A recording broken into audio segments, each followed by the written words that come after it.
Good morning. Yesterday it was brought to my attention there's been a lot of chatter on social media about all the hoarding and stockpiling of food that's been a hallmark of our current crisis. Now I can't really understand why there's been such an obsession over loo rolls. And that would be more understandable if we were dealing with, cholera or Ebola or something. But at least loo roll is a long life product. People have been also stockpiling bread and eggs and milk. And the chatter online is about how much of this food is now perishing and is going to have to be thrown away. Now that's a shocking waste, isn't it? In my morning devotions this week, I've been in the book of Leviticus. And I was particularly intrigued by what I read in chapter 25 about giving the land of Israel a Sabbath rest.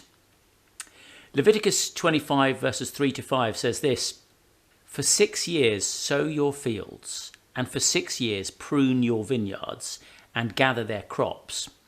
But in the 7th year the land is to have a Sabbath rest, a Sabbath to the Lord. Do not sow your fields, or prune your vineyards. Do not reap what grows of itself, or harvest the grapes of your untended vines. The land is to have a year of rest." So it seems that every farmer's field in Israel was to be given 1 year off in every 7. It was another expression of the regular rest requirement that God designed into his creation. Now, what intrigued me was what follows later in the chapter. Moses anticipates a question from the Israelites. He says in verse 20, "You may ask, what will we eat in the 7th year if we do not plant or harvest our crops?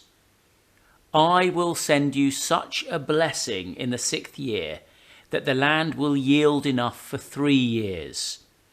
While you plant during the 8th year, you will eat from the old crop and will continue to eat from it until the harvest of the 9th year comes in."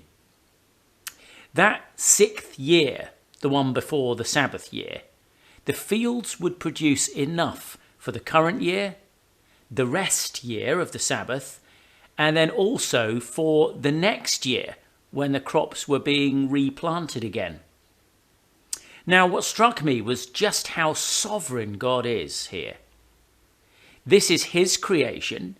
And if he decides that, every 7 years, like clockwork, your field is going to produce a triple output, then it will. And you can bank on it. It's a reminder, isn't it, that our food and everything we need comes from God's gracious provision. As disciples of Jesus, we are not to anxiously hoard and stockpile provisions, as if the responsibility to provide for ourselves and to provide for our families falls on us. Remember the words of Jesus? He said in Matthew chapter 6, "Do not worry, saying, 'What shall we eat?' Or 'What shall we drink?' Or 'What shall we wear?' For the pagans run after all these things, and your heavenly Father knows that you need them. But seek first his kingdom and his righteousness, and all these things will be given to you as well. Therefore do not worry about tomorrow, for tomorrow will worry about itself. Each day has enough trouble of its own." See, it's the pagans that run after the loo rolls. We are not to become anxious about what we will eat or drink or wear tomorrow. And by the way, top tip, if you are short of loo roll, Wix sells very nice blue hand towels, and they have a pallet load of them last time I was in. Instead, though, over the coming weeks, let us resolve to seek first his kingdom and his righteousness.